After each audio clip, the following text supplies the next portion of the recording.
कल का मैच एक डू एंड डाई सिचुएशन रखता था क्वेटा ग्लैडिएटर्स के लिए, लेकिन हमें एक कम्प्लीटली वन साइडेड गेम देखने को मिली और क्वेटा ग्लैडिएटर्स ने अपने लिए खड्डा मज़ीद गहरा खोद लिया है, क्योंकि अगर वो सेमीफाइनल तक रसाई हासिल करना चाहती है तो ना सिर्फ उसे आने वाले तमाम मैचेस जीतना होंगे, बल्कि दूसरे टीमों के मैचेस के रिज़ल्ट पे भी इन्हिसार करना होगा। दूसरी जानब इस्लामाबाद यूनाइटेड अपनी परफॉर्मेंस से बहुत ज़्यादा खुश होगी, स्पेशली जिस तरह से वो लास्ट मैच लाहौर के हाथों हारे थे, एक जीता हुआ मैच वो हार गए थे। उसके बाद इस तरह का come back, it's quite remarkable. एक रिकॉर्ड ब्रेकिंग पार्टनरशिप कल हमें देखने को मिली इस्लामाबाद यूनाइटेड के बैट्समैनों की जानब से। कोलन मनरू ने मार मार के क्वेटा ग्लैडिएटर्स के बॉलर्स का भुरकस निकाल दिया और सिर्फ 36 गेंदों पे उन्होंने 90 रन स्कोर कर डाले और अपनी टीम को 10 ओवर्स पहले ही 137 रन के टारगेट तक पहुंचा दिया। इसके अलावा कल के मैच में हमें PSL की तारीख का सबसे हाईएस्ट पावर प्ले देखने को मिला, जिसके अंदर इस्लामाबाद यूनाइटेड के ओपनर्स ने 6 ओवर्स के अंदर 97 रन बना डाले। कोलन मनरू की पावर हिटिंग का क्वेटा ग्लैडिएटर्स के बॉलर्स के पास कोई प्लान ना था।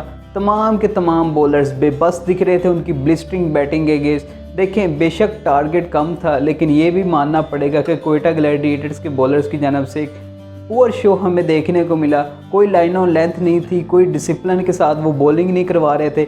हालांकि पिच इतनी भी आसान नहीं थी बैट्समैनों के लिए, क्योंकि उसी पिच के ऊपर इस्लामाबाद यूनाइटेड के बॉलर्स ने भी क्वेटा ग्लैडिएटर्स के बैट्समैनों को बड़ी खूबसूरती से फंसाया हुआ था और उन्हें खुल के खेलने का मौका नहीं दिया जा रहा था। देखिए, कल पहली इनिंग्स के स्टार्ट में ही नज़र आ रहा था कि मैच का नतीजा किस तरफ जा रहा है। आकिफ और मोहम्मद वसीम जूनियर को पिच से एक अनइवन बाउंस मिल रहा था, जिसका वो बड़े बखूबी इस्तेमाल कर रहे थे और उसका शानदार मुज़ाहरा हमें डुप्लेसी की विकेट में देखने को मिला।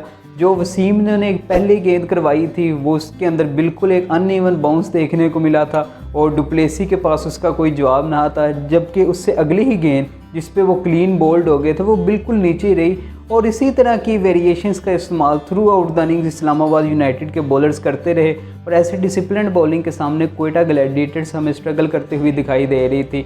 आंद्रे रसल कल 2 छक्के मारने के बाद मोहम्मद मूसा के एक बाउंसर का शिकार हो गए।